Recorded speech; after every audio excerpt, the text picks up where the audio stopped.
Sylvia Davis. Wrong thing, right reason. Wrong thing, right reason. Sylvia Davis.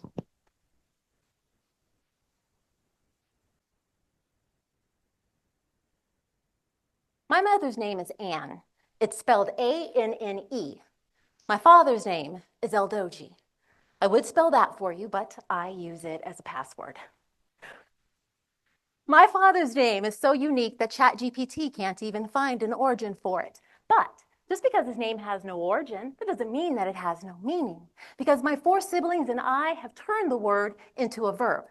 To Eldoji, something means to fix something that is broken with something else that is broken, because that's what my dad does. For example, when I was a teenager, the mechanism that kept the passenger seat upright in my parents' car broke. My mother said, Eldoji, we have to get the car fixed. My father tells her, no, no, no.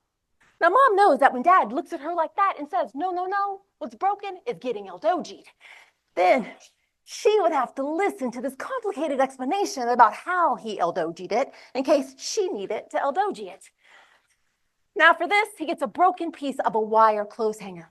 He jams it into the mechanism for the seat, and the seat is upright again.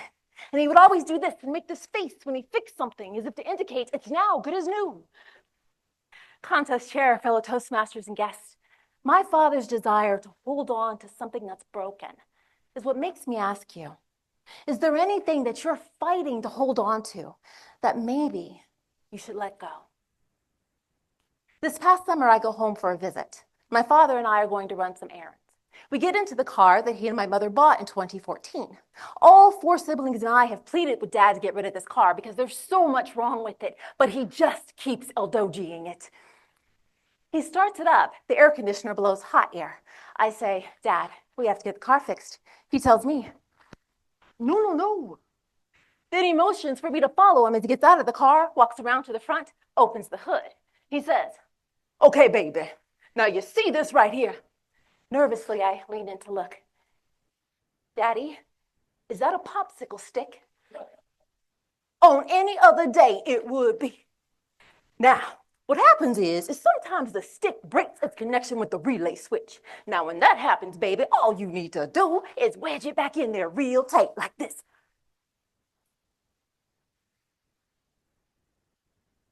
We get back in the car, air conditioner works like a charm. We get back on the road, 10 minutes into the drive, I hear this sound, the thump. That is the sound that you hear when you run over something in the road. I promise you, it sounds just like that. But my eyes have been on the road the entire time, and we have hit nothing.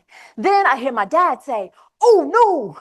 I look at him, he's looking in the rearview mirror. I turn and look behind us. The rear bumper has fallen off the car and is laying in the middle of the freeway. Dad pulls over, we both jump out, run back, risk our lives, grab the bumper, come back, get it into the back seat, get back in the car. Dad starts driving like nothing ever happened. Now I realize I can no longer allow him to Eldoji the situation because now I know that the car is trying to kill him. I say, Dad, you know the bumper just fell off while we're driving on the freeway, right? He says, it's fine, baby. Nothing that some duct tape and a red Solo cup can't fix. Frustrated, I say, Dad, you have to get rid of the car. It's fine, baby. It has 230,000 miles on it. It's fine, baby. Dad, the car is a piece of junk. It is not junk. It is fine. The shift in the tone of his voice and the pain that I now see in his eyes tell me that this is not Eldoji simply doing what Eldoji does. July 16th, 2017 was a Sunday. And on that morning, even though she didn't feel very well, my mother got up and she went to church with my father, and they drove in that car. Then, even though she still wasn't feeling quite right, they continued to run errands, driving back and forth across town, enjoying each other's company in that car. And when they got home that evening, and they started to head for the front of the house, my mom began to struggle to walk. And it was at that moment that they both became afraid because they realized that something more serious was wrong. And he rushed her the 7 miles down the road to the hospital in that car. 50 years of having the woman that he had loved by his side came to an end that night in that car. I finally understood Dad was not holding on to a car. He was holding on to the last place that he ever heard Anne say Eldoji. However, he was holding on to the wrong thing, even though it was for the right reason. Why do we feel like we have to hold on to something even when it's hurting us just so that we can have the things that we deserve? We will hold on to a toxic relationship because we want love. We will hold on to a job that we hate because we need a paycheck. We deserve these things. And life will provide a right way for us to have the right things. But sometimes that may mean having the courage to let go of the wrong thing first. And do you want to know how you can tell when something is the wrong thing? The wrong thing is anything that has convinced you that it's worth holding on to while showing you that it's not. My father didn't need a car.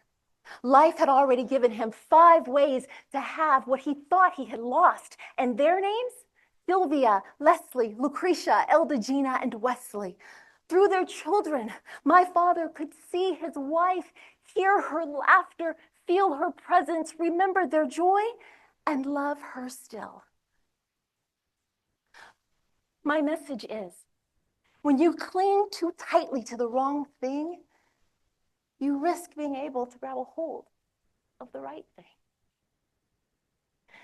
I'm very happy to say my father did eventually get a second car.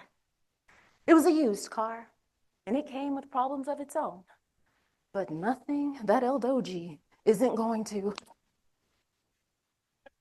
Eldoji. Contest chair.